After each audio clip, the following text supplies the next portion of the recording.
Here we go. Here we go. And welcome to Nocturnal Frequency Radio here live on New Visions Radio Network. And of course, simulcasting on our YouTube channel. And tonight, we've got a couple returning, kind of returning. Yes, returning, somewhat returning. And I don't know. Well, the good thing is, Matt, you're a lot better tonight. Well, thank you. Are you trying to imply that I'm usually not good? No, for some reason we feel really bad because the last time you were on, you were in rough shape, buddy. Oh yeah, I was feeling it, feeling tired, and yeah, I think I just got back after was it I just had an operation and yeah your operation there or whatever, and you're having some some issues or something afterwards, and I know you were saying you had to go into the hospital or something afterwards. Yeah, I think after I spoke to you guys, because I was determined to try and come on the show, I then had to like speak to the hospital, describe the symptoms to them, and they sent an ambulance out, and I had to go to hospital. It was like, yeah. So I shouldn't have really been doing the show. I should have been ringing an ambulance. Probably the best way to describe it. But yeah. Yeah. So, well, it's good to see that everything's okay and you're doing better and you're awesome. Yeah. And and of course, if you guys don't know who Matt is, come on. Shame on you guys. I know. Shame on you. What do you think? You don't know who Matt is, Matt? Don't know who Matt I am. Who's Matt? You come here in the chat and you don't know who I am? My God. If you don't know, obviously check out his show, The Secret Vault, here on YouTube. Awesome stuff. Some great places that you've sort of brought to the forefront. The people, like some of the adventures are really cool. Like, I mean, some of the locations are really, really cool, man.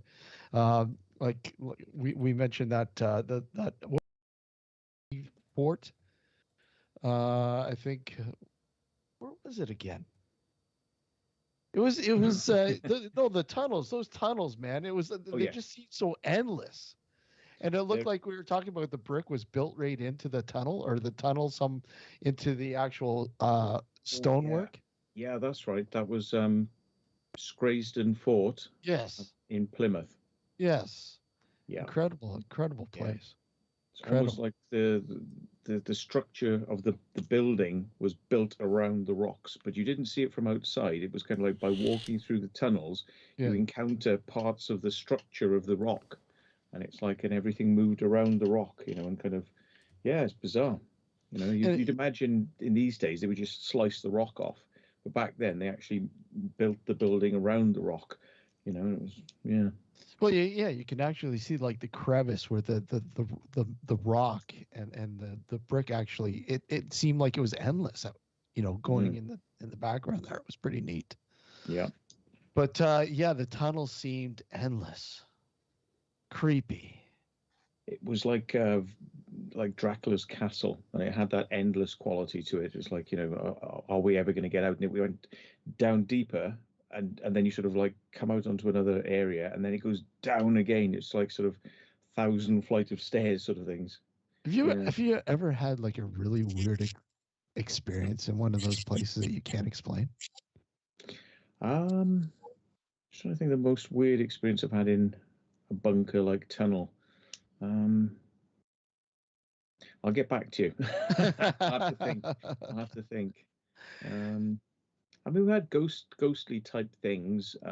Felt sort of chills. One common one is to think that you're hearing something, and you're not sure whether or not it's your own voices reverberating down the tunnels, and then you go, hey, did you hear that? But it's actually your voices sort of going off and then coming back at you, and you get, hey, that, and it's like, and then you go quiet, and then it doesn't do it, and then you walk a bit, and then you go there, and it's like, and people are like, yeah, I heard it that time, but it's like, nope, there's nothing there. And I just think sometimes it's the footsteps, your footsteps and things reverberating away, and then you get a sort of like a powerful slap back like the 11th wave or something. It's sort of your own sound goes away from you, it comes back and then catches you out because it's louder than it should be or something. There's me being all pseudo-scientific and dismissing myself, but yeah. But it's neat though. Like I said, some of the locations bring us into and see, like, a lot of people don't have that luxury of getting into these places or even know where they are. So much stuff out there that's hidden away and belongs to the military. It's crazy the amount of stuff that's out there. I'm always fascinated every day. Awesome. You scratch the surface of what's out there. I mean, I think we live in a great country in the UK because we've got that sort of rich history, but it also says to me, like, look at all the money, the public money they spent on this shit, and they still keeping it 100 years later. So yeah, it's weird. Like, the areas that have been used for years, and yet the electricity is still on in some of the places, and it's just it's hauntingly eerie. But yeah, the history over there is incredible. I mean, there's some really really rich stuff, like you said. So I'd love to be over there in that matter. So, Trevor, great to have you back. Yeah, it's good to be back. I always like doing shows. It's a good And one. it's funny because you sent me a couple articles, a couple YouTube videos, and I'm Yeah. like, wow, we haven't really talked about time travel. It's such a really interesting topic, and so many sort of tunnels you can sort of go into and get lost. Like, I mean, the thought of the connection between that and parallel worlds and the fact that we theories behind, say, disembodied voices, in fact, people that are reaching out in various manners. Where do these voices come from? Are these people from the future? Are they a glitch in time, like a parallel universe, multiverse? Just what's happening? So I mean, some of Yeah, the like, stuff that some of the stuff that you shared was pretty cool, man. yeah, the two videos I was watching, well, they're based in the UK. Now I can't remember. Apparently, it was a professor in Oxford. I think it Mm. was Oxfordshire. I'd caught on to it because I know Ben's from there, so I thought, oh, I sent it to him too. And apparently, this computer, it was the BBC computer from like Hmm. 1984. Now Yeah. I don't know all the details. Maybe I just it was about a half an hour long video, and I was just so intrigued that this couple had a teacher from a local Ken school. Webster. Yeah, the names. There was three people. There was a Nick, Debbie, and a Ken. They were like Yeah. roommates, Hmm. and they brought this computer home. He ended up writing a book in 1989 about the experience. And I thought now I guess in 1996 they did a show to debunk it. I guess but I thought it was just an intriguing story. Like, they weren't sure how these messages were being typed. Whoever did the typing of the messages was really brilliant on getting the names of professors from like the 16th century from some Mm. college in Oxfordshire. I hope I'm not messing up the dates or anything on that. But then it was the date that stood out for me is someone from the year 2109 was sending messages back on this guy's computer, and so there was someone from like 1550. Then you had someone from 1890 or 1990 1985 and then Hmm. 2109, and they're all sending messages. I just thought it was really fascinating. They couldn't. I don't even know if to this day they figured out how the messages are getting on unless somebody was actually physically typing. But they couldn't. They didn't catch anybody doing that, except for the girl Debbie. I think they kind of thought she might have been messing with them, but they all went to a pub. They would leave this computer on. They'd go down to some the Red Lion, I believe, if I can get the pub's name right. I think they would all sit there and they'd come back and these messages would be up on their computer screen on a whatever the BBC had sent out back in the early 80s. But And I mean, there was no direct network linked to this computer at the time either, was no, there? no, there it just you had to, but I don't know. They couldn't figure out if somebody was actually doing it. So it's seemed to me at the end of the video, they said it had been debunked, yet they couldn't actually say if it truly was. So it's just an intriguing story. The amount of information someone would have had to have on someone from the past that was working in a university. I wish I could. I don't know. It's been a few days since I watched it, so I don't remember all the details. But I thought that was fascinating. And then the second one I got onto again was an old computer, an IBM. It was built in 1975, Mhm. and someone said they time traveled from the year 2036. Then they needed a component in that IBM to bring back to their time because of almost like a Y2K problem. Things were shutting down, and it was it's so weird. It was a bizarre video, but it was I thought that was interesting too. The guy's name was Titus. Titter. He traveled Teeter. Teeter, John Teeter, yeah. John Teeter, yeah. Then he traveled to the year 2000, and I don't know. Yeah, it was an interesting story. By the way, I posted the link to your first video on chat there, Trevor. Okay. Yeah, it's very bizarre, I thought, but interesting, you know. Very. Saying, I'm taking anybody with me. I'm like, God damn! If I only got his message 22 years ago. Well, Barry mentions in chat that a linguist debunked it or something. I don't know, Matt. Are you familiar with that story, Matt?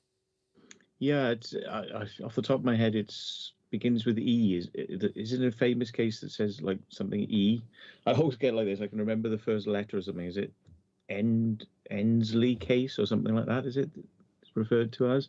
I know. I remember seeing it. When I remember looking at it, I was thinking, well, obviously Occam's razor could apply here. The simplest answer is probably the truth. One of them's in on it, and they're playing the trick on the rest of them. Just because when they leave, ooh, look, there's nothing on the screen, so we all leave now, okay? And then when you come back, ooh, look, magic trick has appeared, and oh, that was definitely not there. So I mean, but the thing is, by the nature of computers and the way they are, I think part of the story was based around the fact that none of them had much computer knowledge, but then one of them learnt quite a bit on how to do computer stuff. So the concept might be there that this person could have programmed something that looked like a word processor screen, which matched what they would normally be using, but was kind of hidden, like layered, so that kind of they were running a second program in the background, like Windows within Windows. So to the viewer, the user, it appears you're using a word processor, but there could have been something behind it, which was then timed to punch text out at a certain time. I don't know. That's just my guessing. Is like there could be a mechanism for somebody that was sophisticated enough to kind of hoax that. Well, I think at the time that the BBC computer was a fairly new system, was it not? It had just come out at that time. Yeah, there's a hell of a lot of programming information sent out about these things because they were in schools to teach not only the teachers but the children how to kind of get into this new thing, this newfangled thing called computers. And yeah, I mean, I remember messing around with BBC Micros, and they were, when you got them on a network, there were some really crazy things you could do with them, like taking control of them, looking at what somebody was doing on one, like spying on them, sending messages out to them that just to pop up and appear on people's screens. So there was all sorts of ways to do that sort of stuff, but that was if you were on a network, not if it's on its own. But yeah, somebody says, what's crack? Oh, sorry, I thought they were saying there was crackling in the audio. I think they were saying seemed those. Yeah, I heard that. Yeah, sorry. I think they're on about crackling, as in what is something you eat in food. It's a British term. You have crackling with your food. It's like I think it's the stuff when you cook a chicken, and you get this like golden crust on it. That's called the crackling. Yeah. So we had issues on another stream where we had some weird voices come through. Maybe this is happening again. It's probably me. It's probably you. It's probably me. I confess, it's me. Oh. I am trying to fix something in my every few minutes. Sometimes there's just like a hissing noise that comes through, It's probably me. It's probably something I have set up here. I just don't have this mixer board set up right. Gareth, get down here and fix it. He's good now. One sounds time okay. we were doing podcasting. I mean, my whole laptop was messing up. I sent it to Gareth. He sent it back in like a week or so, and then he had installed Linux. And I was like, "Do I send you anything?" He's like, "No, don't worry about it." I'm like, "Well, what about like shipping costs?" He's like, "No, just send it to me." And I sent it down. That was when I was in Calgary. So Gareth was like that. It's funny because I was telling him about a place close to his place. He had no idea about it, and he found it. And he says, "I got to go check this out." It was like a horror theme. I think I mentioned brew pub, and it was horror movie based, classic horror movies. And you know how Gareth, he loved his classic horror flicks, and he said, "Look, I didn't even know about this place." I go, "Well, there you go. Now you do." And he checked it out, and he says, yeah, I'll pick up you a T-shirt. Oh, thanks. Great. I love it. I'd love to have a T-shirt from that place. I'd love to visit the place, but speaking of, I just want to give a quick props, shout out to some friends there in Glen Robertson, Ontario, which is close to Ottawa. We're not going to talk about the truck convoy, no, but I want to talk about they own a brewery up there, a small little brewery called Wood Brothers, and if you ever have the chance, you got to go up there and check it out. Some really, really good brews. Some amazing stuff. I'll have to say, on par with some of the American haze that's coming up. And I just wanted to say, look, I'm having one right now actually called Northern Lights, and that's their can right there, Wood Brothers. And it's a lot of people will say, well, look, you're drinking orange juice. Where's that from? It's Glen Robertson. It's just outside of Ottawa. Okay. It's about an hour, I guess, northeast of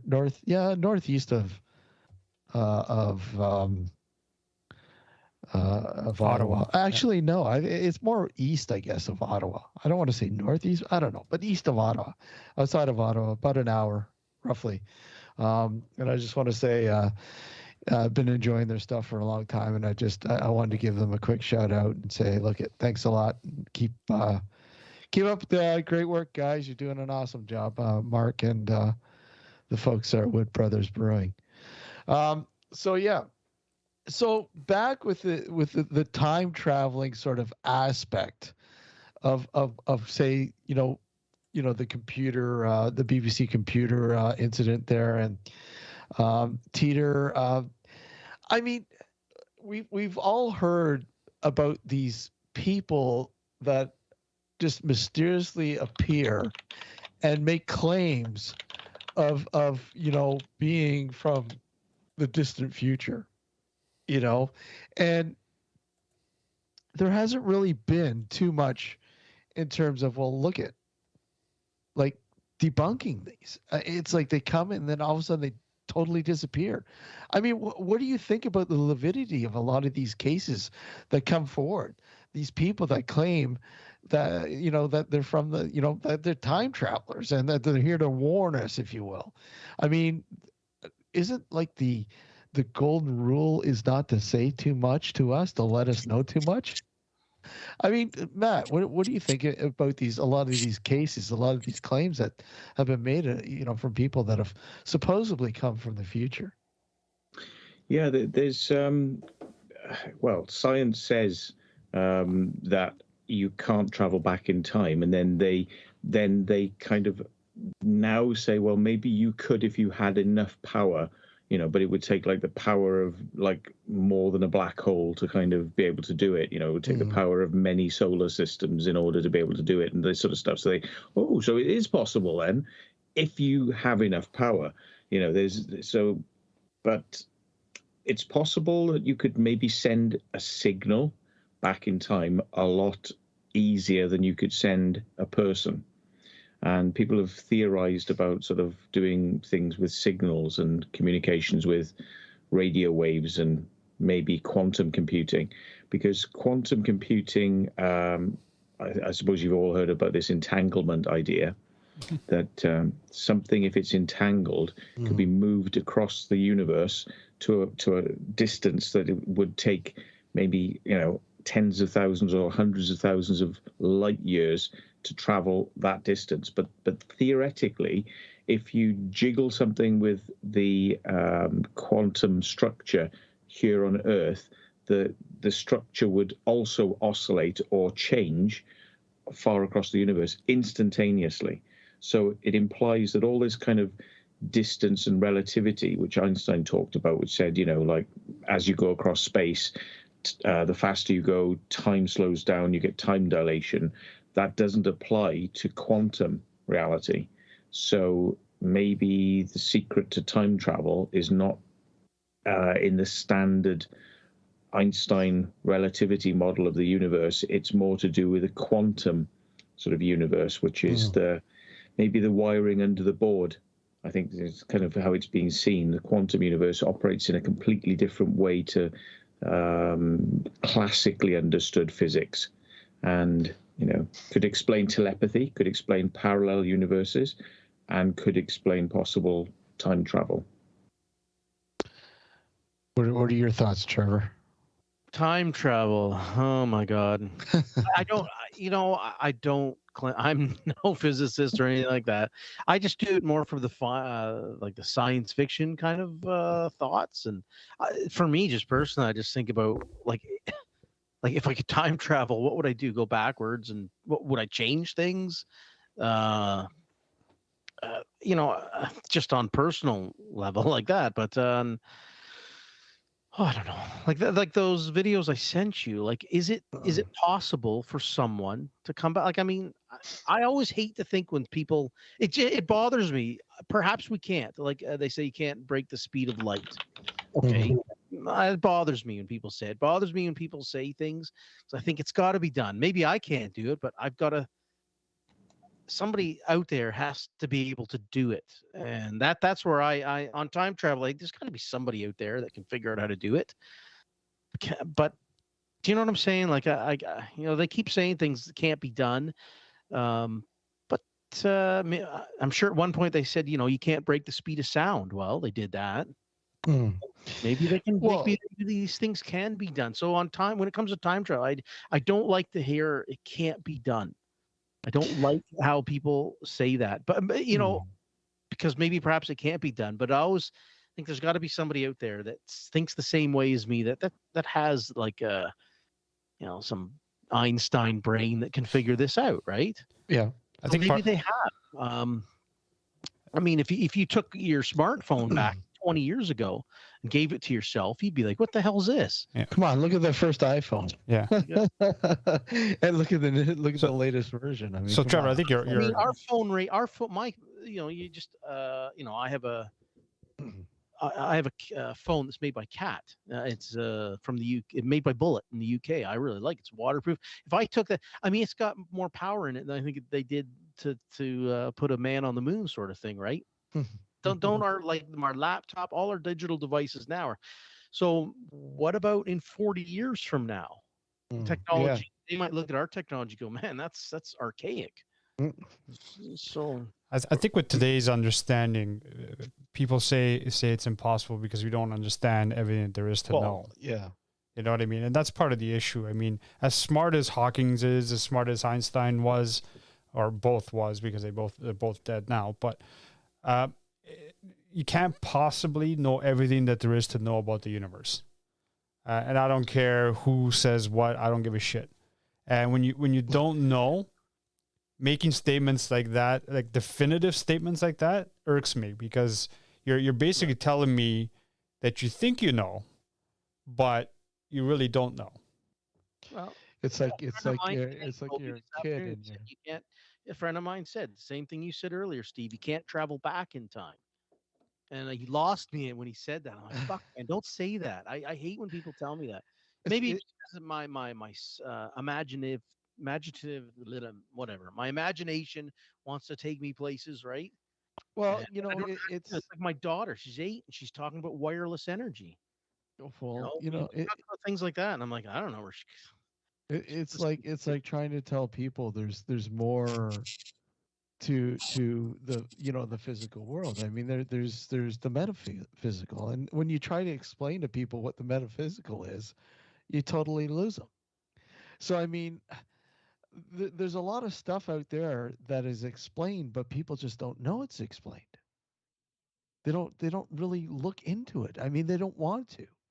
I don't know. Is it just pure laziness, or it's just something that just doesn't interest them? I mean, how often do you hear people talk about time travel in a serious manner? It's all when I hear time travel, it's almost like jokingly. it's like a Terminator kind of thing, like a Yeah, movie. it's like, oh yeah, it's like, oh, that in the movies, but that's not possible. I think it has the same connotation as when you talk about the paranormal. When it comes to scientists, you're talking about time travel. They've got it ingrained, well, at least it appears this way. They got it ingrained in their heads so much because of people like Hawking's, for example, that it cannot be done, that they're just not going to bother. And to even talk about it is taboo, you know? Well, I mean, it's like Matt, mentioned earlier. It's we look at the amount of energy it would take to achieve time travel. And the current state that we're in now. I mean, look at the collider. Look at what that's graded. What that has found. I mean, has it found the God particle? Did they mention that they're close to finding the God particle? They've been saying that for a I, long I, time. I I think they kind of did, didn't They they? kind of The did, Higgs right? Higgs boson, they've Yeah. confirmed it exists. But once you confirm something exists, there's always going to be something else because it's like, well, if that exists, what makes that exist? And then you've got the substructure of that, and then what's behind that, and it's Well, now they're yeah. saying that this the Big Bang theory is all wrong. That there Mm. was in fact something before the Big Bang. So I Oh, mean, I've been thinking of that since Something grade in the 5. vacuum. Yeah. Mm. I you asked know, the I asked my teacher, Miss Scodalero, in grade 5. I said, "What was here before the universe?" Like, you know what I'm saying? Like the Big Bang. And it racks my mind. I'm like, okay, so what was here before that? What's beyond the universe? I asked these questions in grade 5, Mrs. Scodalero, and she looked at me like, "Oh, this kid, what the hell's he asking? Like what was here it's too before?" complicated. Get him Well, out of it here. was. And I said, well, if there's a God, what created God? And what was here before? And it's just like, what was here before and before and before? And it just like snowballs. Like, Well, you how drive yourself crazy, Trevor. it is, because it's like, how did we think ourselves to existence? You know what these questions, You guys, I have to travel back and tell you guys. yeah, I have to travel back. Yeah, travel. Listen, you back. guys have all I'm sure you've all seen at one point or another video of when conception occurs and these cells split and all of that, and it keeps getting bigger and bigger and bigger. What if, and this is just me throwing wind in the air, but what if this is what our universe is? All the galaxies are cells that have split and growing and growing and growing, and we form a part of a being. So what are you saying? We're insects? No, far smaller than insects. We're part of God. Yeah. Part of God. on a, Yes. on a cellular level. We're all yeah, one. We're a DNA match to everything that. Oh, well, it's true though. I mean, when you look at our DNA, and you look at the DNA of most everything on here on the Earth alone, I mean, there's some sort of similarity somewhere. I mean, we were weeds at one time. It's interesting the sort of visual similarities you're sort of describing there is kind of like the parallel universe ideas where that time could exist on a plane, like you've got the one dimension is just a point in space, 2 dimensions is a flat surface, 3 dimensions then has height as well, or depth, but the 4th dimension could be time. And if there are beings out there which exist in higher dimensions, that they may have an ability to travel through that medium in a way that we can't even perceive time. We experience time, but we cannot perceive it. We cannot see around it.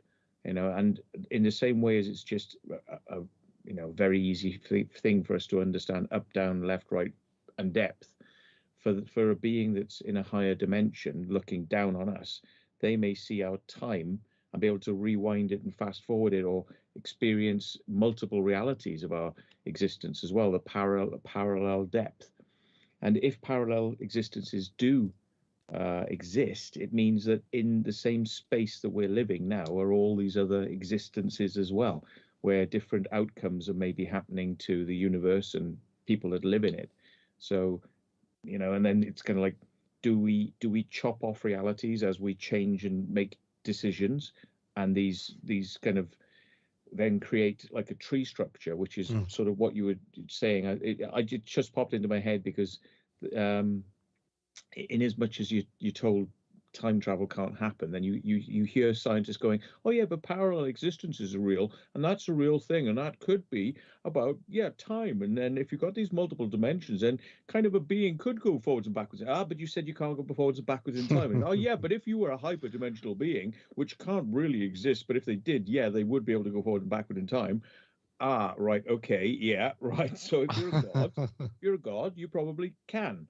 But yeah, so Sue and Chad, God is energy. We are energy. Everything is one. I've always said, the energy bit. I mean, obviously, energy is infinite. It never dies. It just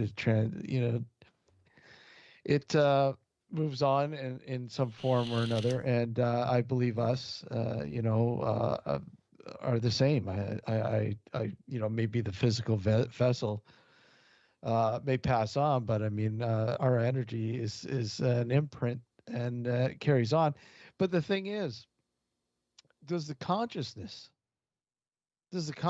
move with that imprint, with that energy? Does our consciousness, or does that die too? I mean, here we go. And this is, I don't know, is this time travel? I don't know. Does our consciousness time travel?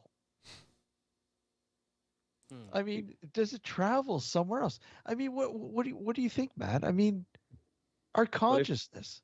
If the whole concept of physically, we can't move at the speed of light because of the problems with our mass of our body, but if our consciousness is energy, and energy could potentially live on after death, or could cross into other realms whereby you could have multi-dimensional contact with another you in a different dimension, that somehow we maybe even be picking up things psychically from an Akashic record realm. I don't know if you've kind of come across these ideas where the human experience, we think it's all contained in the brain, but there, some religions and there's some sort of believers in this realm where we all connect into kind of like this Akashic realm. You could kind of think of it like a massive repository of everything and everything that could be known, and we all are connected to it like we connect to the internet. And although the individual human physically won't be able to kind of understand certain things, on a higher consciousness level, your brain is picking stuff up from this Akashic realm. Sorry to interrupt you there, Matt. Steve, did you do something with the background? You're messing up the whole stream. Oh yeah, we're all sitting there in a garden. I haven't done anything. Something's going on here. What's this stuff? I didn't. We're all sitting in a garden. We're all sitting on the garden. What the hell is this? Maybe it's the garden of our mind. Maybe we're reaching some sort of Zen level, which has activated an Easter egg in the universe. It's like we're sitting in the stands at a Roman. Is it still like that? Because I can see you guys. It's still like that. It's someone's got a background on there. Someone switched the. It's not translating to the actual YouTube channel, which sucks. Because it actually somebody take a screenshot. So how come I can't see this? I don't know. I can't see anything but you guys. I can see, like Alex has like a red light. He has a blue background.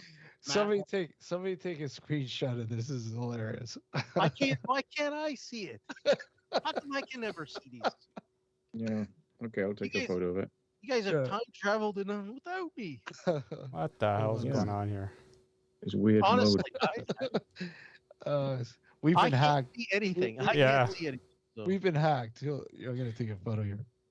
Maybe when you talk about Is it the still- Akashic record, you activate this kind of mode where it brings you all together in a virtual reality. But yeah, one day we'll all be doing this, but through the power of our mind, we'll all be meeting virtually in time and space like this, just like this. Aren't you and Alex? So this is good. I love it. How come I can't see it?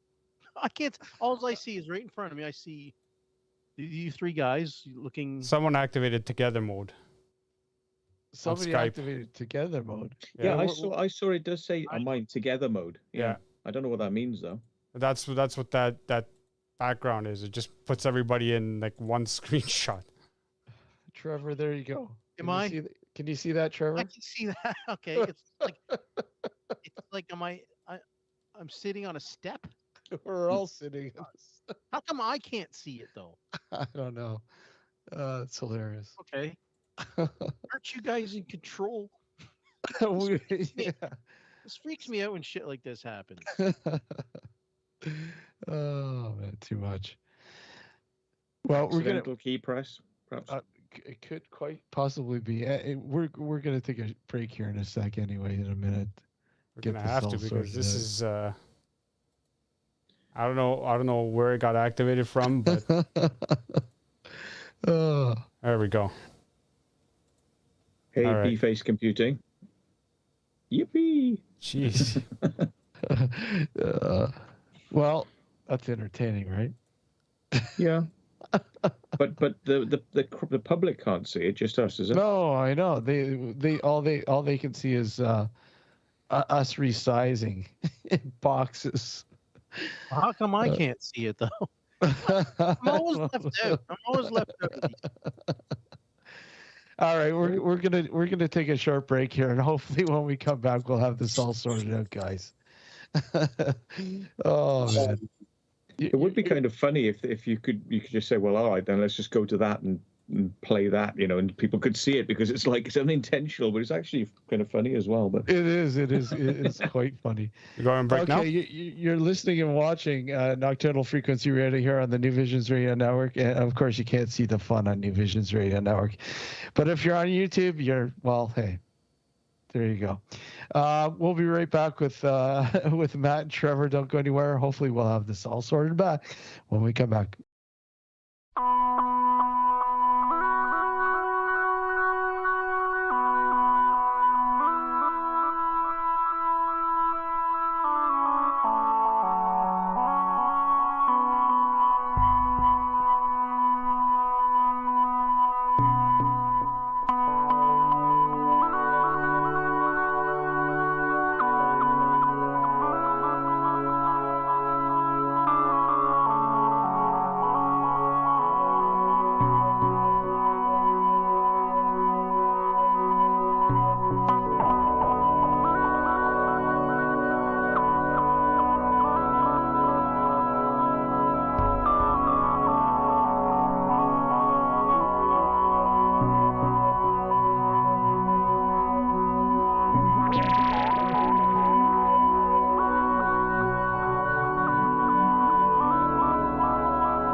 All right, here we go.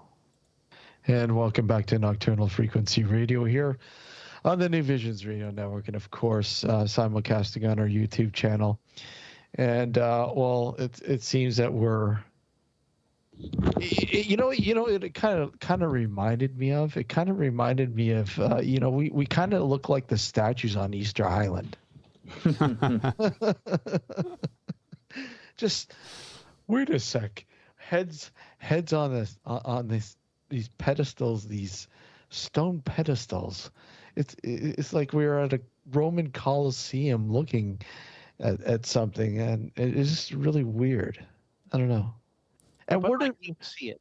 I know you didn't see it, which is equally as weird too. But why the stone steps? Why could there be a different picture? I don't know. Where did that? What did you expect? Like a XXX rated version? Well, no. It just a very odd picture. The steps. It was just. I don't know. Weird. All right, so let's continue on with this. You know, now we're getting into the. You know, we were talking about time travel and travelers and the possibility of people coming back and warning us or just telling us stuff that we need to know and whatever. I mean, Trevor, what do you think the possibility of a lot of these, alien sort of encounters people have are actually time travelers? I mean, what do you think of that? I mean, is that a possibility that these people that have, experienced, because you hear one of, obviously one of the aspects that is widespread is time loss of time. Oh, yeah. I don't know. I don't know if if aliens are actually just humans from the future that have managed to time travel back. Is that? Yeah, more or less. Yeah. I'll tell you. I don't know. This is gonna sound weird. The first time I ever heard nothing ever sounds weird. Well, I know people like that unless you guys don't know the movie Repo Man. And the first time I ever heard this was mentioned was one of the guys in the yard. And I can picture the actor, but I can't remember him. He just says to the guy, he goes, aliens are just people time traveling from the future. And it's a line from Repo Man. And I heard it. I mean, I watched that movie. It was in the 80s, I guess. Yeah. Harry Dean Stanton. Yes, Harry Dean Stanton. The actor, he's a real rough looking guy. And he just says to him, and he says, it's not aliens. It's just people time. I remember hearing that. I mean, I was probably a teenager when I heard that. And I thought, whoa, like that's a weird concept. So that's the first time I ever heard of that, and it's always stuck in my head. That line in that movie, Repo Man, it's something in the trunk too. So I can't remember. I don't even remember the movie. Other than that real scene in there, and I always heard that. And I go, whoa, that just blew me away. Like, what if, aliens are, time travelers? I don't know. I don't know, man. That can it happen? If we all knew, we wouldn't be having this conversation. When you said about the time travel show, I've always been intrigued with time travel, but for me, it's on the level of the older I get, the more I do think about it, and just to relate to this week, I mean, we don't have to talk about it, but like the truck drivers. I always wanted to be a truck driver as a kid. And I always think, I've missed so many opportunities. And I think if I could time travel, I'd go back in time. Quite often I'll do this for many subjects. The older I get too, I always think I would time travel back and I would change this. I'd be, oh God, Bigfoot. There's one. I always wanted to meet Grover Krantz. I think if I just had maybe tried a little harder in high school, I got the grades, I could have went to Washington State University. I could have been an anthropologist and I could have met him. And I always think too, like if I could just go back in time. And this question too was asked to me in 2010. And I always say if I go back to 2010, I would have bought Bitcoin. I had $15,000. I bought vending machines. Don't ask me why. It was a business I had. I think, fuck, if I could time travel back then, I'd tell myself, knock on my head and go, dummy, buy some Bitcoin. Ran a Bitcoin. Become a part of the Silk Road. Well, I mean, I would have sold it. I tell you right now, I know the prices of it. And I would have sold it in November of 2013, just after my daughter was born. I would have been a millionaire, gazillionaire. So I think about in terms of time travel. How many Bitcoins did they originally mine? Originally, what was there, like 25? I think. Was it 25?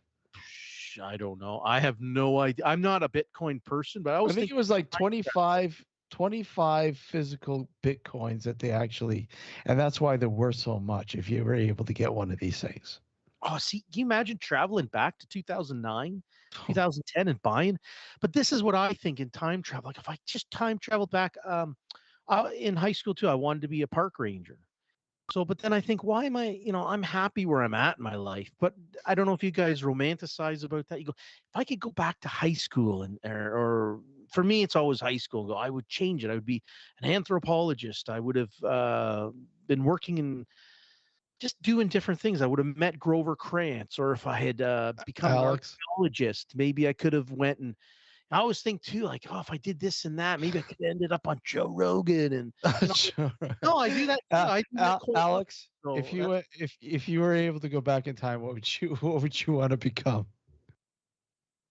Oh, your mic's off. Sorry, I had it on mute.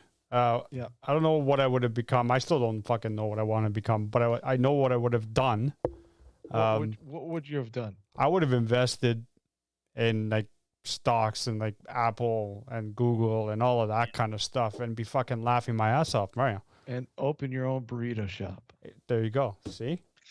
I would have been a burrito barista. About Apple, I would go back and prevent the birth of Steve Jobs, I think would be a nice one. Do the world a fucking favor. The little parasite copying everyone else's ideas and going, hold on. No. You can't do that because I want to make money. Yeah. Like if you could time travel, what would you do? For me, it's always the past. I go, I don't know about the future. Yeah. I don't know if I really would care too much to time travel, but if on the same sort of wavelength, if you're able to that technology was at your within your grasp, then you'd be able to travel the universe, I think. And I think I would much rather travel the universe and discover what's out there, I think, if anything. Because it's let's face it, it's a humongous, and you drive yourself crazy trying to understand how big the universe is. And the endless possibilities, seemingly endless possibilities, on what you might find out there. I mean, the possibilities of other intelligent civilizations, or Matt. I mean, if one day we'll have the technology to actually find out whether there's intelligent life on this planet. yeah. But the thought though, like, because you know how you urban explore and stuff like that and find these historical sites and stuff. Imagine finding stuff like that on other planets. Like a civilization's been wiped off the planet for years, but yet you land on this planet and there's like these monuments or these old buildings and whatever. It would be so fascinating, I think. Yeah, and I mean, there are a breed of people around, which may have been around for a very long time. You know, your soothsayers and your sages and people that kind of had premonitions. You know, Hmm. like your Nostradamuses, if people have any belief in that sort of stuff. Q But trains, yeah. yeah, but today now there's this kind of pseudo-scientific thing called remote viewing, which a lot of people hold weight with, and it's funny because people are kind of we're discussing whether or not you could time travel and whether or not one day we'd have the technology to time travel, and some people have believed for a very long time we've already got the technology in here to time travel, and you can do it by sending your mind out across the universe to not just different times and locations, but different realities. So you can actually see alternate versions of things that are going on. And this is something that clouds remote viewers. And if anybody doesn't know what remote viewing is, I better kind of explain a little bit. It's kind of Hmm. people who've trained themselves through techniques, which may not be perfect techniques, but they try to sit down, clear their mind, and think about a location which has been given to them. And in order to kind of fool the brain into being able to do this, what they do is they seal a load of envelopes which are not even in the same room as the person who's doing this. So somewhere in a different part of the planet, somebody has got 4 or 5 envelopes with locations, and it might just be a name or a location or a photograph or something like that. And these have been sealed by this person, and then the remote viewers are all given just maybe numbers, and they're told like number 52, number 81, number 30, number 3, number 7, and then they have to think about all these locations,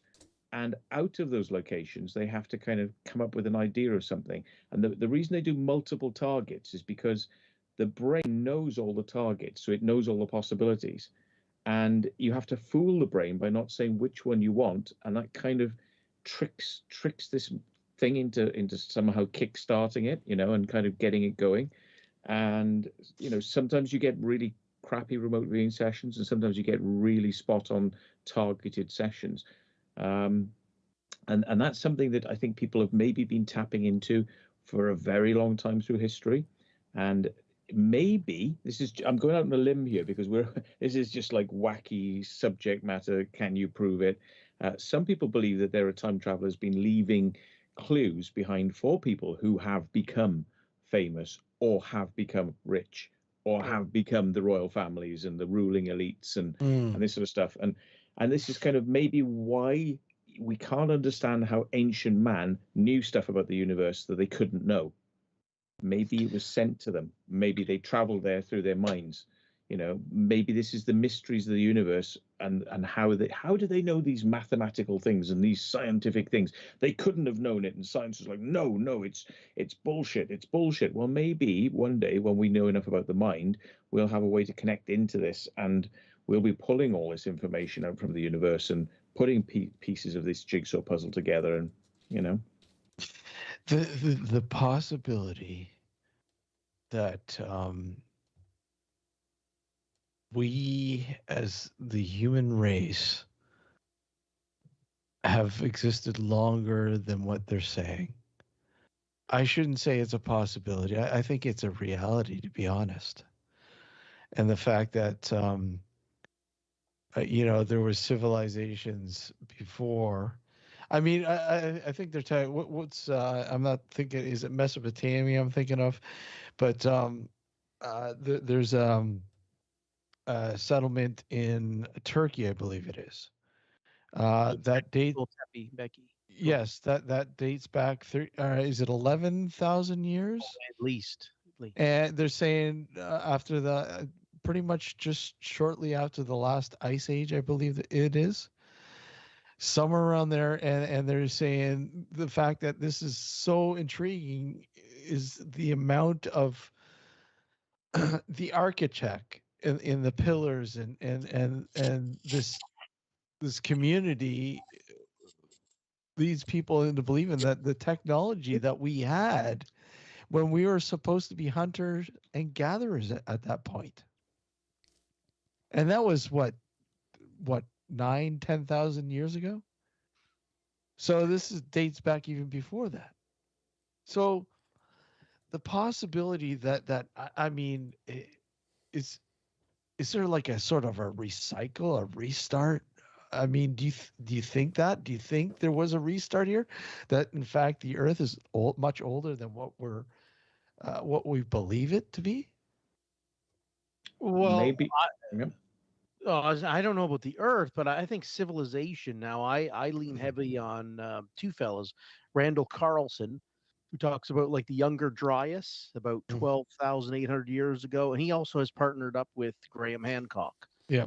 And I mean, Randall Carlson, those two guys together, I mean, the information they put forward, I think is quite fascinating. But Randall Carlson comes from a perspective, like he'll show you the graphs and the timelines of how the Earth has been cooling and heating, and civilizations collapse and flourish in times of whatever the weather is, really. Like he describes a period called the Younger Dryas. Yeah, I remember that. Yeah. The great floods, and I used to think that was bullshit. Great floods, Noah's Ark. No, but then he describes, you start going into all these things, and he said there's civilizations. They're all roughly 12,800 years ago, and they all describe great floods. And you can tell, well, the UK used to have, was it between England and Norway, the Dogman people? Is that like in Hudson Bay? Like, I mean, okay, so I'll kind of go back. Like Hudson Bay, when the glaciers melted, I mean, it was just like almost instantaneous when that glacier burst. Hudson's Bay, I mean, all that water just rapidly flowed out within 24 hours. Probably would have flooded a lot of coastal lines. So you're going to lose a lot of cultures and civilizations that. Yeah. So, yeah, you talk about that. Like, I think there could have been advanced civilizations back then, and even further back, 100,000 years ago. You just don't know what happened. Asteroids hit, like the Tunguska experience that happened. Yeah. Tunguska. Imagine if that hit today, hit London or New York or Toronto or Ottawa. That'd be okay. Not right now, but when not right now, exactly. Not during our age. Come I don't on. want to hit them right now, but no, when they're all gone. But Yeah. I think of these experiences that could just wipe out a civilization, put you back into the Stone Age. So maybe there is. I don't know how that fits in with time travel, but I'm just I'm traveling back in my head. But, trying to get like a idea. I mean, I think it's one thing to try to understand the future, but do we fully understand our past? And that's the thing. I don't think we fully understand our past. I think there's so many questions yet to be answered. And when you look back at these places that have been discovered, I mean, come on, how can you deny it? I mean, Matt, you're going to mention something there. I think you're going to say. Oh, I should make notes because you get these little. Oh, don't forget to say that. Don't forget to say that. But one of the things I was going to say, a bit off tangent, but I mean, ghosts themselves. Are these fragments of the past being projected into the future, or is it our brain's ability to kind of see down into this quantum reality where things are stored, much in the way as a remote viewer is doing, but accidentally, we're seeing fragments from the past. And I always love these stories, which are out there. There's quite a lot of stories like this where people talk about entering a veil, going through a veil, maybe sometimes with a fairy folk, going to a strange place. And this seems to be out of time, that when you go there, you sort of come back and time has changed, time has altered, which is almost like going on board a UFO. People sort of talk about time alters there. You could be on board the UFO for a very long time and no time has gone when you come back, which is kind of like a dream state as well. So people say, oh, it's got to be a dream state because that's, so many things in the dream state. Maybe we don't get taken physically onboard UFOs. Maybe we get taken spiritually onto UFOs. That's another. But this, going back to the ghost thing, the one I wanted to talk about is this: when you sometimes leave reality, it's like you drop through hyperspace, or you encounter a strange mist and walk through it, and then on the other side there's a house or a building or people, and you chat to them, and they seem to be from the past.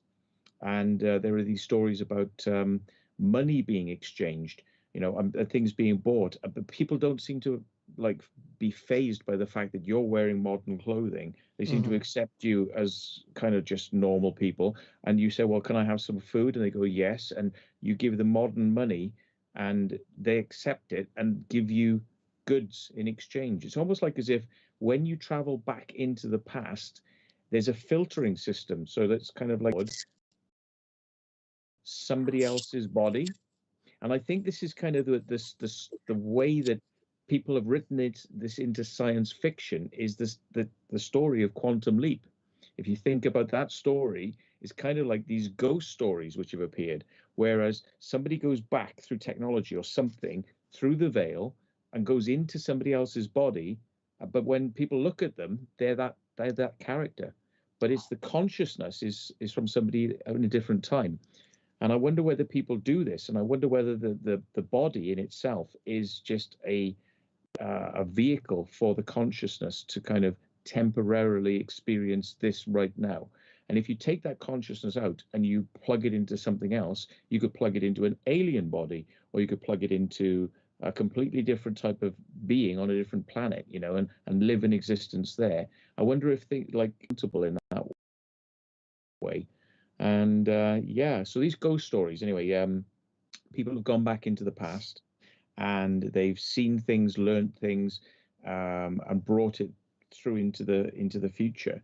And I wonder whether or not all these realities are kind of concurrently running, and then it brings into line: are we living what we believe to be a free consciousness and free will, or has all this been determined, living out what we think is free will, but isn't in fact free will at all? And this is why you can hop and jump into these different realities, because everything's kind of been played out and everything's locked into these different realities.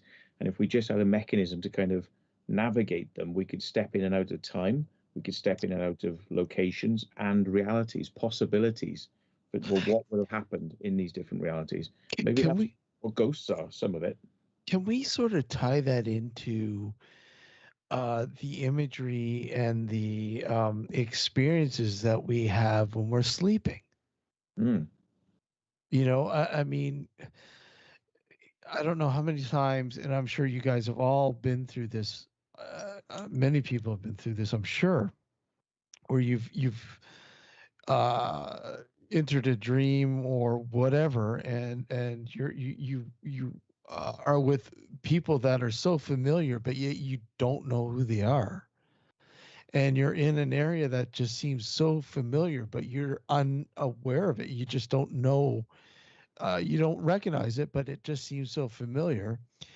And this plays out. And of course, you don't obviously remember a lot of it. You only remember bits and pieces of it. But when you wake up, you're like, was that a dream, or was that some sort of message? Everything just seems so vivid, but yet I can't remember everything about it. Could this be sort of tie into what you're saying, Matt, too, as well? Well, yeah, possibly we're translating these experiences. Then you've got life after death. You have the stories of like children that have been reincarnated and they've got a full knowledge of somebody who's lived before.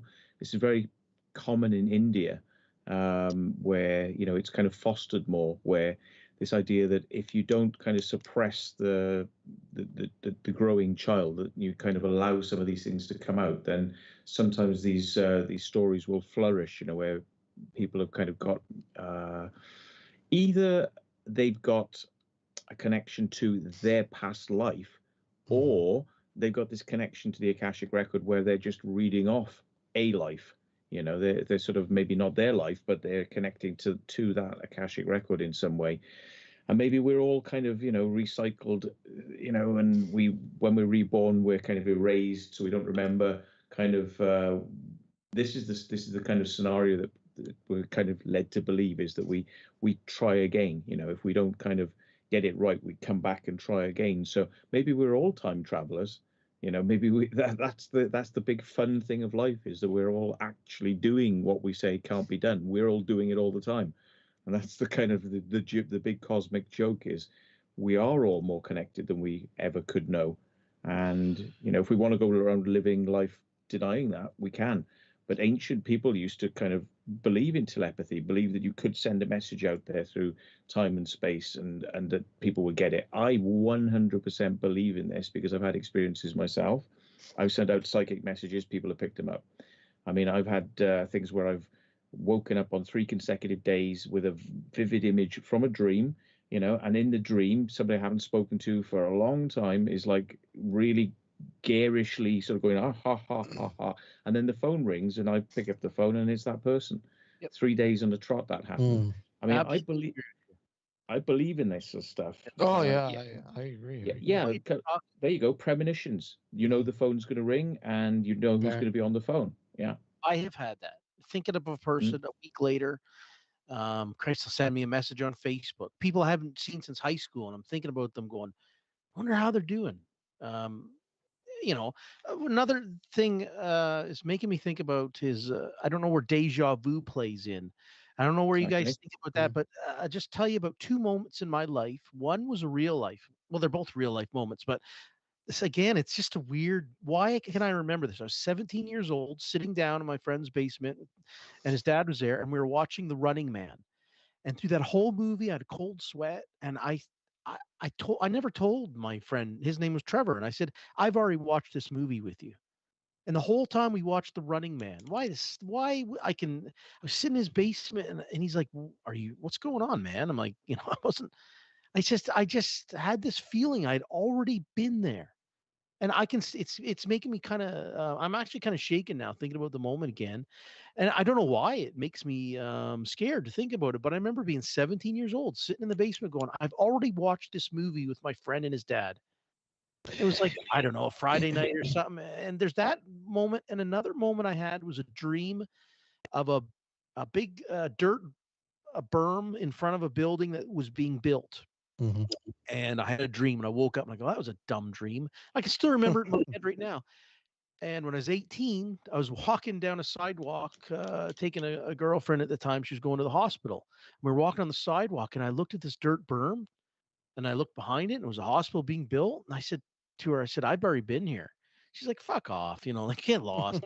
And I had dreamt of that like 2 years before, and I can still clearly remember walking down the sidewalk going, I've been here. And so those are 2 moments I've had in my life. Like, I don't know why, like, but yet I can't explain why. I'm thinking, it's kind of funny. I'm like, well, if I'm going to time travel, why the hell would I time travel and watch Running Man or something? Couldn't I have told my 17-year-old self to, do better in high school and invest in real estate and, buy gold? You know what I mean? Like, I don't know why I would have premonitions like that. And I do think about dreams. And I did buy a dream book after that moment I had with that girlfriend at the time. And I just started reading, just very interested around the age of 18, 19 about dreams. And, I'd gone to the Chapters bookstore to buy it, and fascinated with dreams back then, because I always wonder if dreams are a connection to my past and future. And I have some haunting dreams that I know are futuristic, that scare the shit out of me. And these are dreams I've had 25 years ago. And I can clearly remember I'll just explain one dream. I'm running on a floor. There's like a steel grate. So if you can hear your boots going clank, clank, clank, you're running. So the floor's like, just whatever, it's a steel grate floor. And I'm running down a hallway, and I run into a room, and behind this bed is a girl hiding. And this is, I can still remember that dream. And I'm like, it's to me seemed like a futuristic dream. And I was running to help this person.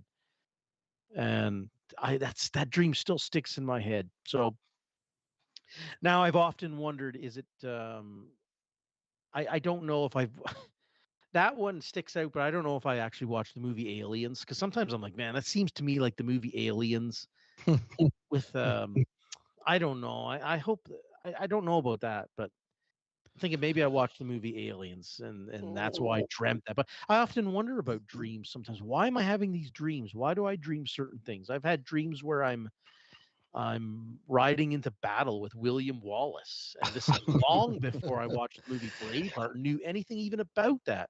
And I clearly had a dream one time about doing something like that. So Well, here's something to throw in the mix. Have any of you guys ever had a dream about time traveling? have I had dreams about time traveling? Has anyone had a dream about time traveling? Were you time traveling in a dream?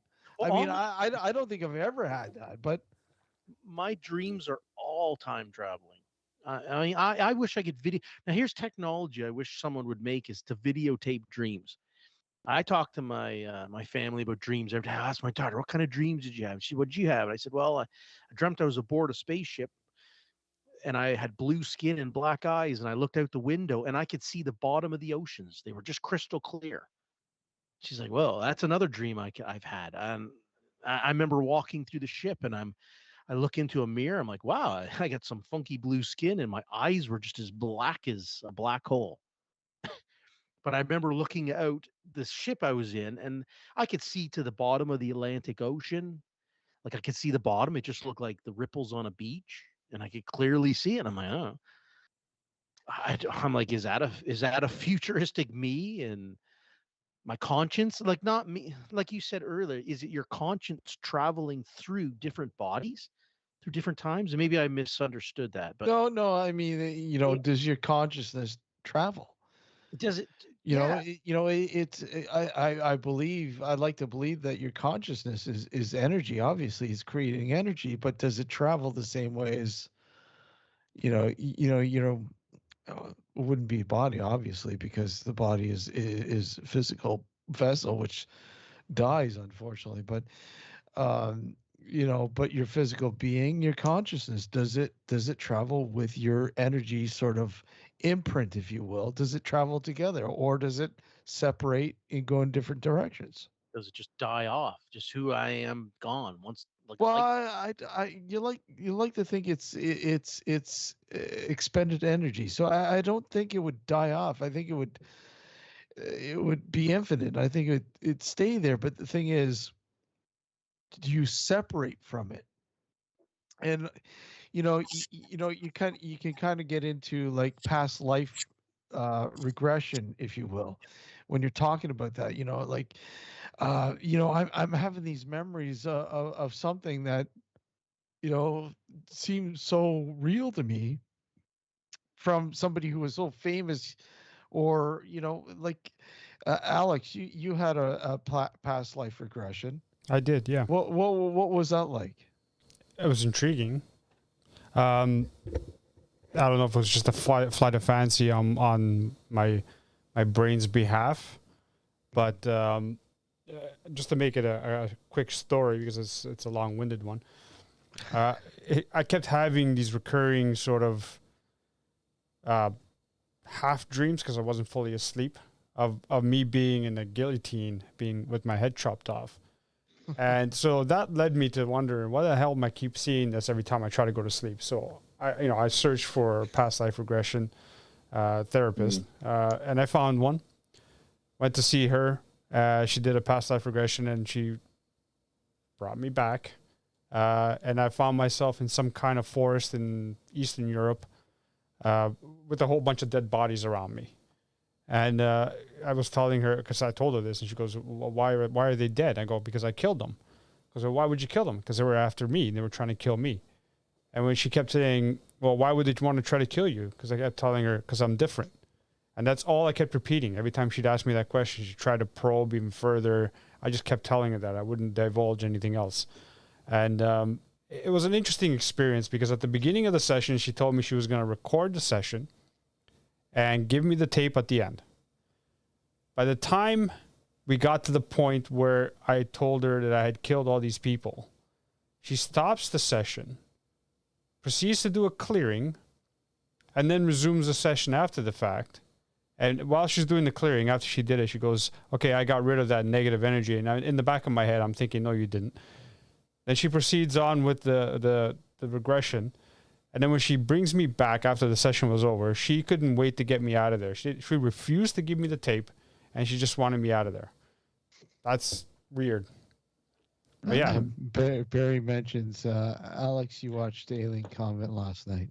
We've got one that can see. Yeah, yeah, exactly. Yeah. Alex, would you recommend that? Because I've always wanted to try that. I've always wanted to try that. Trevor, I just go for it. Just go for it. Okay. You got nothing to lose. You hear a lot of misconceptions about hypnosis, and I've done a few hypnosis sessions. Not all of them past life regressions, but I've done hypnosis sessions. You're never fully under to the point where they can get you to do whatever they want you to do. He hasn't been the same since. Yeah, I haven't been the same since. That's right. No, but I mean, a lot of people are concerned that with hypnosis in general, that you're not in control, and that couldn't be the furthest thing from the truth, because you are in control. You know what's going on. It just puts you in an altered state, if you will. Okay.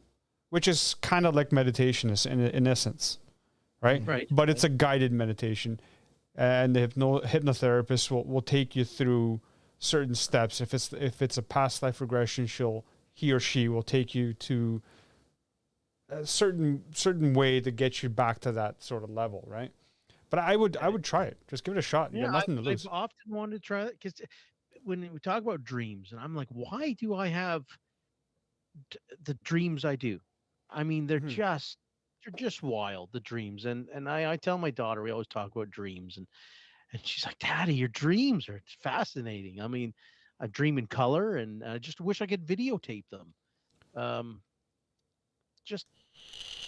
Yeah. So I would like to try to see, because I've often wondered if somehow dreams are a connection to my past and future. Well, that's part of the reason why I went.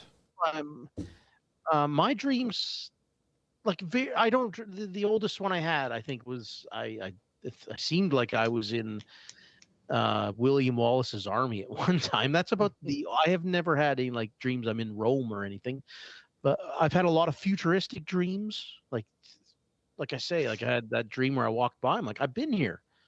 Now watching that movie Running Man with my friend wasn't a dream, but that was like a deja vu moment where I was like totally paralyzed through that whole movie. So Trevor, let me ask you this question. How do you know that your dreams, being as vivid as they are, isn't actually astral projection? And I was going to get into that. Yeah. Astral projection, yeah. Like of things to come? No. Astral projection is when you're sort of your psychic body. You're able to control. Yeah, you leave your body. You're able to control, leaving your body and sort of projecting yourself with whoever else might be able in the sort of same wavelength, if you will. Like I'm almost understood. It's almost like kind of what Matt said with remote viewing. Oh, in essence. Oh, okay, all right. Right, so you're basically sending your consciousness outside your body, and you're traveling through sort of the astral plane.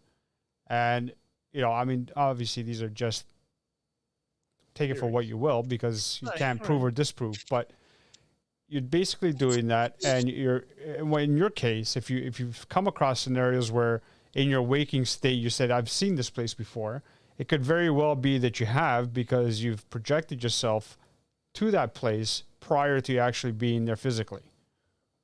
Okay. I hear meditation actually can help you understand astral projection. Yeah, it could. I've actually had an instance where that almost happened. But this was going back when I was in high school, and I had no idea about astral projection at the time, or out of body experiences.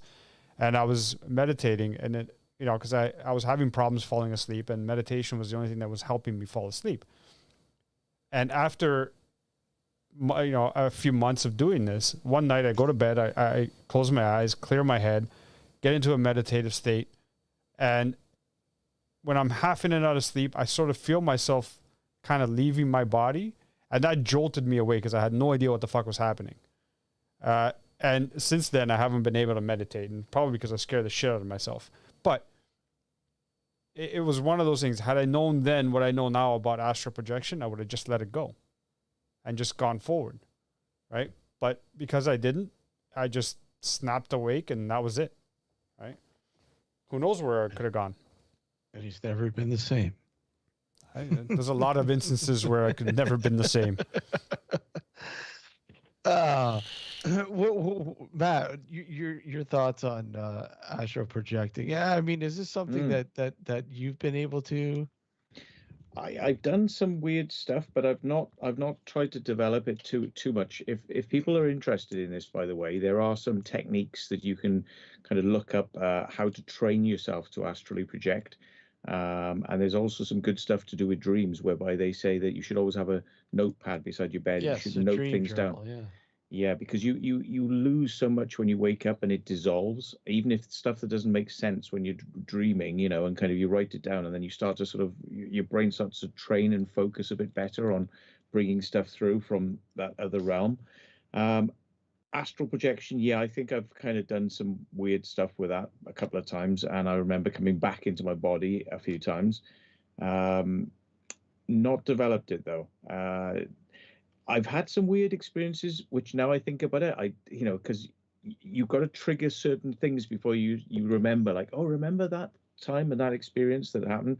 I've had some things because I've kind of dabbled with drug taking over the years, and I've taken a substance called ketamine, and I've had some really weird time travel-y type things where I've known what's just about to happen and got it very clearly, and then it's happened, and I've walked into the experience and known, what's coming and what somebody's going to say, and then they do this and this sort of stuff. And I remember on a couple of occasions, I've said to somebody, I've been talking to somebody, and I remember one was kind of I went, yeah, it's like the movie Jaws, and I'm thinking, why do I say that?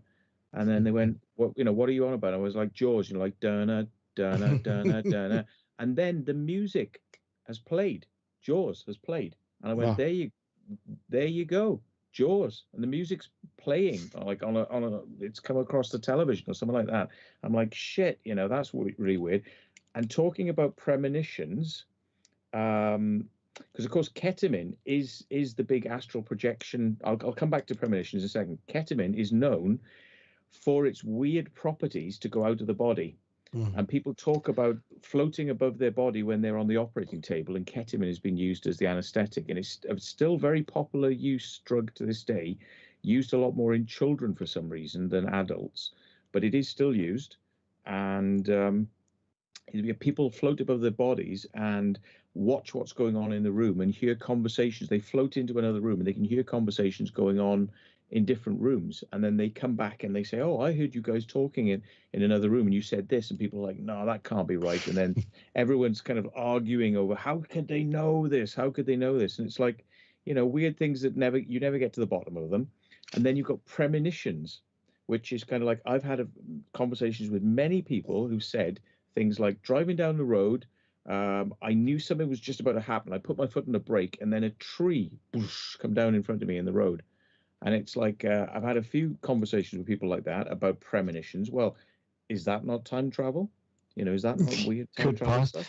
Could possibly be. Another one with K there is ayahuasca. Yes. Is another one which I experienced. Yeah, you did. 14 hours of total non-linear time travel, if you will. Yeah. It was quite the experience, and it was something that I said, well, hey, it's not going to kill me. It's going to make me, think differently. And it did make me think differently afterwards. But what doesn't kill you makes you weirder. It makes you weirder, but it makes you understand your general surroundings. It's amazing how when you take it, and essentially people know it's a poison. It literally is a poison. And your body is reacting to the poison, just like many shrooms and other things. But this is a higher octane sort of aspect. But it literally makes you sort of, um, I don't know, come close to your mortality without being mortal, without sort of Dying. expiring, if you will, dying. It really makes you scan your whole life in literally what seems seconds, but it is actually like minutes. So what seems like 5 seconds would actually be like 50 minutes, and that's one sort of compartment. It's really weird to try to make you understand without actually trying it. It's just weird. But I was thinking of that, Steve, because I know that this Graham Hancock has talked about his experience with ayahuasca. So I've come close to a few times of dabbling, but I mean it was just cannabis. I shouldn't say. I mean I consumed a large amount one night, and for 12 hours I was like, let me tell you, it tastes like shit. Yeah. I'll say one thing. It tastes like shit. You puke, but I'll tell you, oh my god. Yeah, I don't know. I'm curious about it, but I'm also scared because I don't like being out of control. Well, that's the thing. Cannabis can even cannabis. Some people can. Now, I learned this working in the operating room because an anesthetist and I started talking. He said, I've had some weird moments with cannabis. And he goes, that's because you're a redhead. And apparently people with red hair, no, it's in the gene structure. He said, because when they put patients under, they have to take into consideration redheaded people. And I was like, no way. And he showed me the books on it, and we're reading it in the, there's like an in-between room between the ORs. And he's like, he was serious. I was like going through, I'm like, holy shit, people have a ginger colored hair can be affected by it. So, cause I told him a few times, and I've had friends that sit there and, they'll smoke a whole joint and just sit there and laugh, and I'll do it. And I'll be like in the corner and I'm petting the cat. And the guy's like, I don't have a cat. And I'm like, there's a fucking cat beside me. Like it affects me in a way that I'm always not good with. So I have to, I have to monitor if I do it simply. And when I learned that, this is going back 20 years ago, learning that people who have, and I am in a rare minority. There's only, I think, about as 5% of the population are ginger. Now I know it doesn't look quite ginger anymore, but I still am a ginger. It's more gray now, but so that part of me is scared to do ayahuasca. I'll admit it. Just because of that. Well, it's a scary thing because, like you said, a lot of people like to be in control, and you literally look at, if you go in with that mindset and take this, you will definitely regret it in the beginning. But then your mind gives away because it has no choice. It just, that control factor is totally gone. And you just sit back and I don't want to say enjoy the ride, because you don't really enjoy the ride per se for the fact that it might be a roller coaster ride or something like that. It is totally a ride that, like, okay, so pretend you're in a roller coaster car, right? That roller coaster would normally go like linear. You are literally going here, here, here, here, all at one time. It is really weird to explain. You're literally on several different levels at one time, and it's really weird. That's all I can say. I want to try it. And yeah, Alex, I'm on it tonight. I do. No. And I've heard the different levels of ayahuasca. Like you can take more potent levels. Yeah. I guess I'd have to take the baby ones. Honestly, I have good reactions with things like THC, cannabis. One thing I've often wanted to try, because they say it only lasts about 15 minutes. I don't know if it's like that ketamine you're talking about, but DMT. Yeah. Mm-hmm. DMT, it only lasts. Yeah. For me, that's the one I got to start with, because I'm like, if it's a major trip, I just want to be able to look at my clock and go, okay, it's 2 p.m. Hey, Trevor, I heard Gerber makes DMT for you. Who? Gerber. What? Gerber?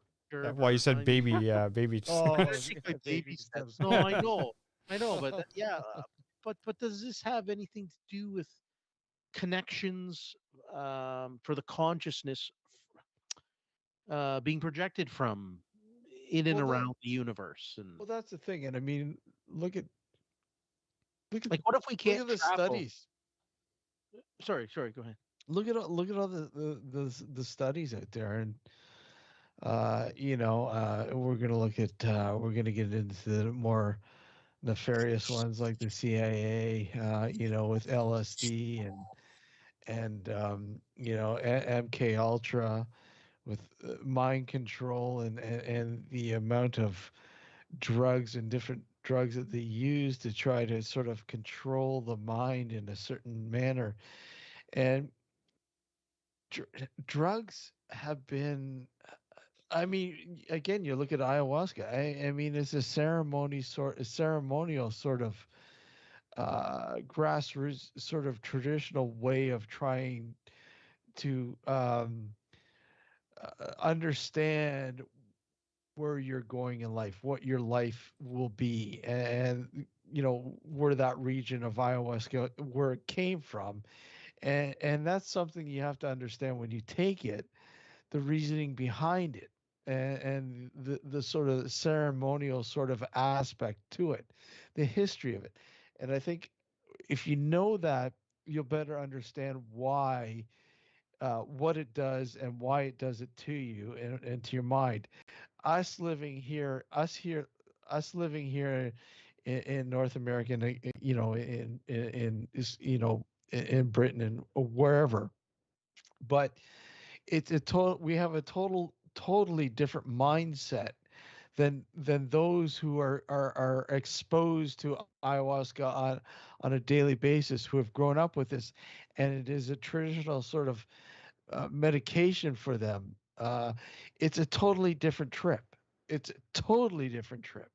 The way we perceive things as opposed to how they perceive things when they take this, and I think that's a major aspect in trying to understand how the relationship these drugs have on our minds, and the focus and the experimentation that has gone on with a lot of this stuff. I mean, again, with LSD and mind control and remote viewing, again, MK Ultra and all that kind of shit sort of plays into how we as a controlled society, if you will, uh, tries to understand the effects and what the possibilities of understanding those effects.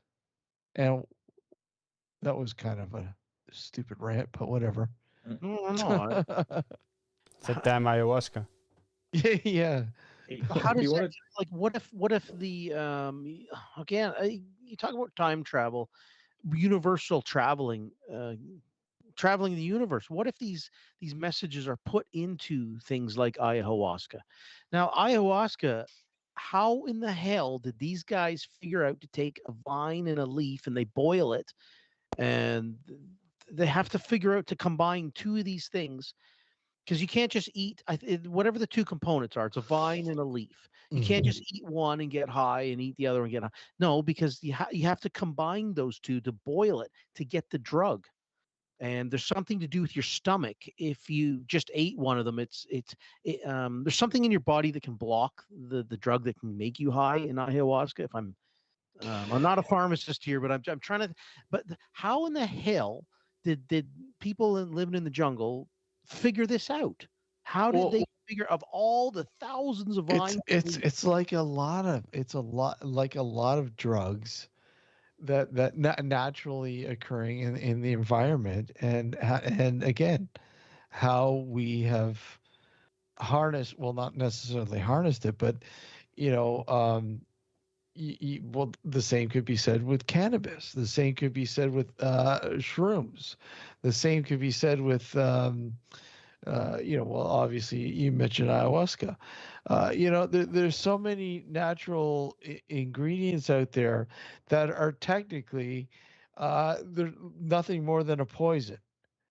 And basically, the trip, if you will, is our body dealing with that poison in our system, and how it deals with it is the trip. And most people will go, what you're experiencing is simply you're sick, and you're reading too much into what you're experiencing. But are we reading too much into that? Are these things telling us something that we need to know, or is it just all Right. bullshit?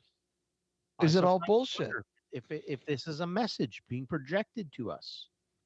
Well, I think that if you look at animals and the way that certain animals have grown to be needing to become a parasite inside another body, and how those parasites can produce a chemical which will change the behavior of the host animal, so the host animal will do something which allows the cycle to kind of complete. And trees produce pheromones that do something to certain creatures that make them do something. And it's kind of like nature is kind of, it's almost like nature's way of talking is not language. It's beyond language. It's almost like a time stretched way of doing things. And if you were to speed up reality to kind of vast speeds, you'd probably see trees walking through the forest and doing things. Mushrooms kind of, in a similar sense. It's kind of like our perception of time is completely different to the way that the universe runs time. And maybe these messages are there to be connected with if we only saw that level of time. So there's that possibility. I mean, DMT, there's receptors in the brain for DMT. Our body produces DMT. And cannabis, there's a specific receptor for cannabis in our body, which makes some people who take cannabis think that it's a medicine. And I think that if you look at the genetics of Asian people, they're not designed to handle alcohol, which is why 1 pint of, will get an Asian person very pissed, because they just don't have the genetics for it. But where we've been farming certain types of plants and learning to brew beer for a lot longer in the West, we have the genetics to handle more beer and more alcohol. So it's kind of funny. It's like we've shaped ourselves to be able to handle certain plants. Mm-hmm. We've shaped ourselves to be able to handle certain poisons. And the poisons have probably shaped themselves to be able to handle us. It goes both ways. It's kind of like there's this kind of communication has been going on between us to the plant to us. And it's a fascinating thing. Nature is not just I don't think nature's just a random set of events. There's kind of like this tapestry behind things that is kind of like not necessarily acknowledged with as much grace and grandeur as it deserves, in this respect. Going back, I wanted to sort of just say about unfinished business in dreams. Why do we have the same recurring nightmares? I had them for years, and it's almost like as if your brain isn't happy with the kind of outcome, and is going over it and over it and over it and over it again until there's could be some kind of resolution. I think it's kind of like your brain is kind of trying to work through things. Philip K. Dick, I wanted to mention about him because as a science fiction author, he came out with saying, I've had contact with a time traveler, and he did a press conference where he actually talked about his experience. And he said, I know you're going to find this all kind of weird, but I have to kind of tell you this. This is part of my journey, is to tell you this. And so that's one to go and have a look at. Have a look at Philip K. Dick's Time Traveler story. Yeah. Anyway, cannabis. Oh yeah, here's one. Cannabis. I really get on badly with cannabis. People have said to me, "Oh, go on, go on, go on, go on, go on," and I go, "No, no, no, no, no, no," because I know it. I know this one so well. It's like 98% of the experiences I've had, and I've had a lot, have been negative to do with cannabis. With me, I'm not saying everybody's like me, but with me, they've been real horrible experiences. But one of them, after eating cannabis that somebody gave me, I was waiting for this stuff to come on for ages because it takes a lot longer to come on when, yeah. So anyway, I was being a naughty boy and was driving a car at the time because we were all kind of like, stoners do this sort of thing. So yeah, hey. But I was driving a car, and what happened to me was I must have had about 45 minutes of thinking I had driven and gone to this location, and then all of a sudden I just went back into myself, and I had that 45 minutes over in detail again, and I was shit scared. I was really, really scared because I'd already done it once. And it was like shit, and I was really like, ventilating, and I was like gripping the wheel, like, don't let that happen again. Don't, because you're in charge of a vehicle. Don't let that happen again. But the real weird thing was, it wasn't like as if I'd lost control of the vehicle or nearly slipped asleep. It was that I'd done this before. That was the thing. It was, I'd done this before, and I thought, don't slip like that again. That was the big thing, is like, don't allow that slip, and that was freaky. But of course, anyone would quite rightfully say, you just took a really weird drug and your brain just went boo boo, but it's like, for me, it was a very real experience, and one that I was not comfortable with at all. And it was nothing to do with like, drugginess and weirdness. It was to do with like, I'm just casually driving along, we're going okay, and it's like, wham, bam, I've just lost 45 minutes, and I've already just done this, I've already done this journey, and now I'm doing it again, and it's like Groundhog Day, and I'm like, how can you do this? I've already done this, just the most bizarre experience. And that's one of the reasons I really don't like doing cannabis, such strong experience that it kind of put me off. It is. You either get, like I said, I know guys that, that smoke a joint, that's it. They're feeling good. And I can do that. But I also I know exactly what you're talking about. I can relate to that. I thought my grandmother was trying to suck me in the couch one night. What? I had made like suck you into the back of the couch so you disappeared into the couch. My grandmother had knitted me. I still have it when I was like 5 years old, crocheted or whatever. They made a blanket for me, and it was hanging on the back of my couch. And I got up and touched it, and I thought I went into it. I probably just sunk into the couch, but my grandmother was calling me saying, "Just come in, visit me through the blanket." And I was like, freaking no way, man. I had nothing to do with it. I was nasty high for 12 hours. I consumed as much cannabis as I possibly could have. And the cannabis in Canada is pretty damn good. It was just, so that experience for me, but I've had moments. Yeah, it's just a nice, happy moment. But yeah, you can go to a new plane of reality if you do.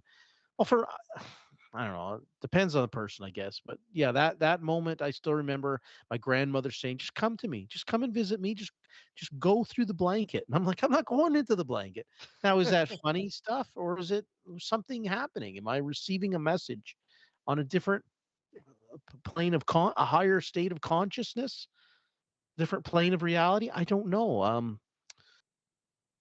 Oh gosh, I just. Maybe it was a way of time traveling. Now, because maybe you're trying to recreate it. I boiled tea, and I drank tea. I smoked a bong. I mean, there's anything you can imagine. I ate it, and yeah, eating, like you say, it actually, if you consumed like 10 milligrams of THC, your liver can actually convert that almost 6 times more than what you actually like. It's very it's extremely more potent to ingest it, to go through your liver, than to smoke it. And it can hit you. I mean, I remember doing that, and just that night it hit me so hard. I was throwing up. I was just couldn't like, it was almost like, probably, now I've never done ayahuasca, Steve, but I hear the experience, you do throw up. Yeah. Oh yeah.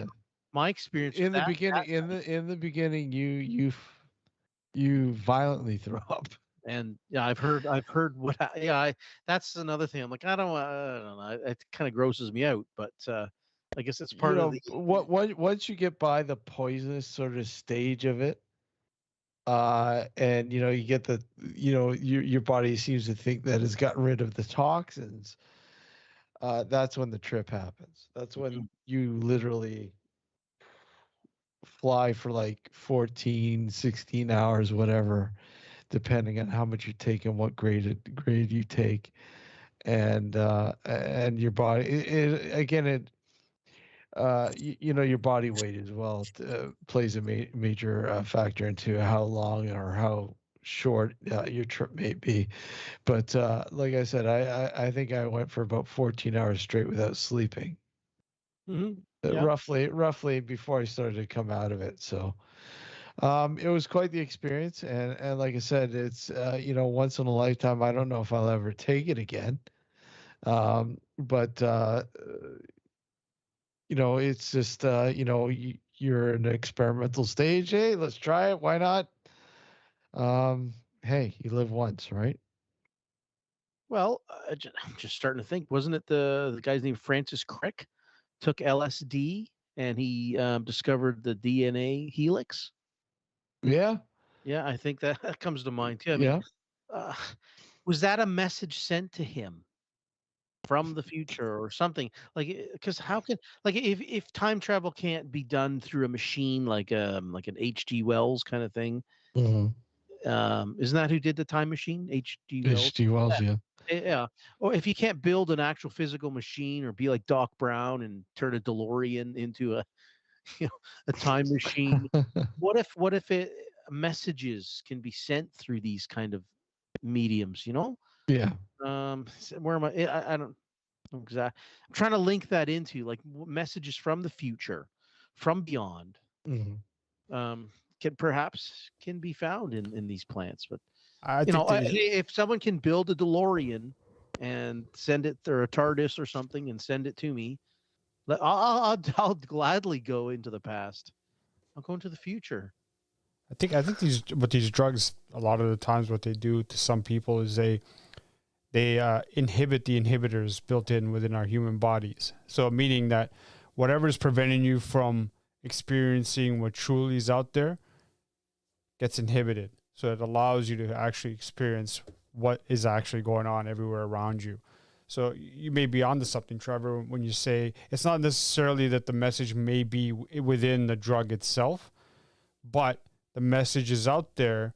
And when you take these drugs, what normally happens is your brain filters out a lot of the junk that you're experiencing. That filter gets shut down, and now you're experiencing the full gamut. Right. Have you ever filmed yourself when you're tripping balls and then watched it back? Because I kind of like used to take a lot of acid. I kind of went through an experimental phase where I had a massive supply of the stuff, and liquid acid and things. And I was getting experimental with it. I was kind of like, well, where can I go with this? What can I do with this? What kind of experiences can I try and trigger? And a few times I kind of felt like, oh yeah, write this down now. This is really important. And that's the thing, it's like, this is really important. You get this like, so this is the most important thing in the universe. Get it down. You've got to get this down now. So I'd be like, film myself, and then watching it back, and it's like, oh, I just like, oh my God. And it's just like almost like dribbling, like taking like a minute to get a word out, and sort of like just and I'm like a little sheep, I'm not sort of like saying, hey, this is what I'm thinking now. I'm like, And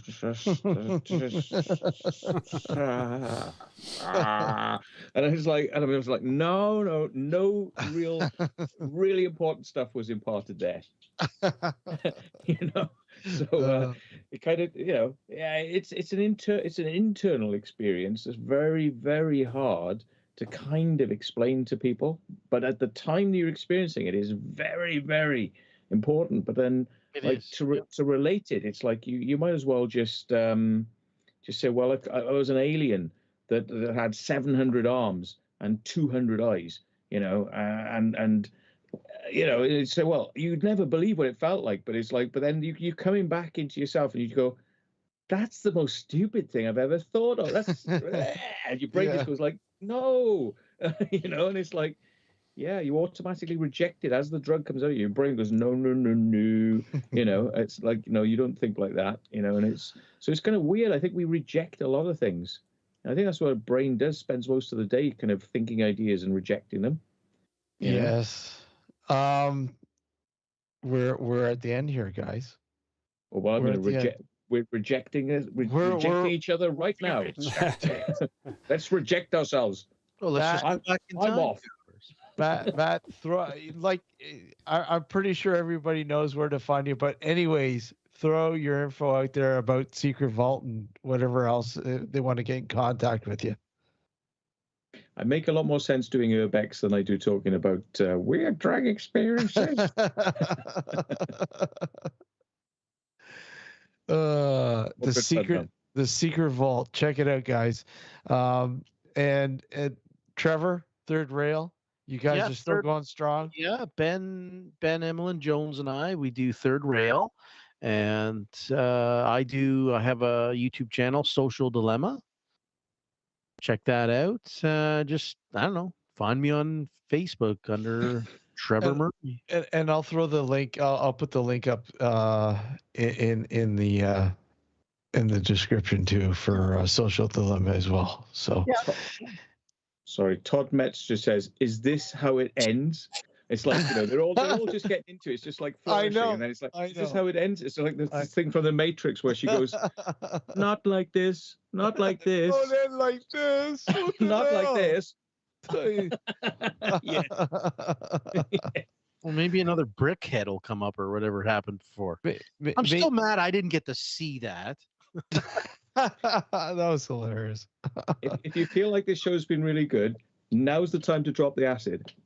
Drop the acid, Jeff. Drop the acid now. Now, just on a quick note, I've had better experience with that and psilocybin mushrooms than cannabis. I've had way better experiences, more calm. Like I can see colors, but it doesn't freak me out. So yeah. Yes, punches, they live. They live. Classic.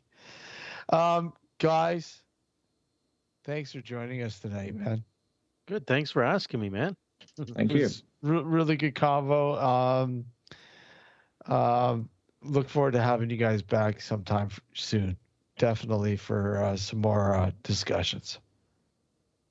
Take care, my friend. Maybe we should do acid and do a show, and people can just literally see us going, and then we could go, and then we say afterwards, like 24 hours later, I'll be like, "Hey man, that was the bit when you like," and it was like, "Yeah, did you feel that too?" And then you replay it. It's like we're all just going like, 14 hours of us doing zombie. Okay, that sounds like a date, Matt. Yeah. Yeah. Oh God. All right, guys, take care. Okay, take care. All the best. Take care. Cheers. Take care, guys. Oh, what a great one. I love it. Great show. Thanks, Matt. Thanks, Trevor, for joining us tonight. A great convo, man. Yeah. It was really cool. Really cool. Thanks, guys, for joining us in chat. Really appreciate it. All the regular listeners, and of course, we've been resized. We've been resized, but and all the new viewers and everything else, and listeners, and whatever else. Thank you, guys. Yes, thank you for joining us. Yeah, there we go. Take care, everybody. Have a good night. Have a good one, guys. Have a good one. Oh wait, I gotta make sure everything's. Hold on a sec. I want to make sure I'm all loaded up here for the show, right? Yeah. Oh, I can't even find it anymore. There we go. Okay. So, good night, guys. Take care, everyone. Take care.